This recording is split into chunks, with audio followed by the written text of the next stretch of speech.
നിന്നുള്ള MS Eldhose, AB Abraham എന്നിവർ DCC general സെക്രട്ടറിമാരായി. ഇരുവർക്കും കോതമംഗലത്ത് സ്വീകരണം നൽകി.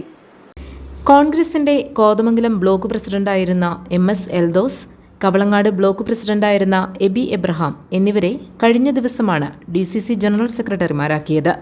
മുൻ ബ്ലോക്ക് പ്രസിഡന്റുമാർ എന്ന നിലയിലാണ് ഇരുവരെയും DCC ഭാരവാഹികളാക്കിയത്. കോതമംഗലത്ത് ബ്ലോക്ക് കമ്മിറ്റികളുടെ ആഭിമുഖ്യത്തിൽ രണ്ടുപേർക്കും സ്വീകരണം നൽകി. ബ്ലോക്ക് പ്രസിഡന്റ് ഷമീർ പനക്കലിന്റെ അധ്യക്ഷതയിൽ ചേർന്ന യോഗം KPCC മെമ്പർ AG ജോർജ് ഉദ്ഘാടനം ചെയ്തു. Babu Elias, KP Babu, advocate Abu Moideen, Bhanumathi Raju, Prince Varkey, Eldhose Keechery, Anoop George, Noble Joseph, MV Reji, Saleem Mangalappara, Sathar Vattakkudi, KA Ramees, Vahid Panipra, Jain Ainadan, Anil Raman Nair തുടങ്ങിയവർ പങ്കെടുത്തു. GTV news, Kothamangalam.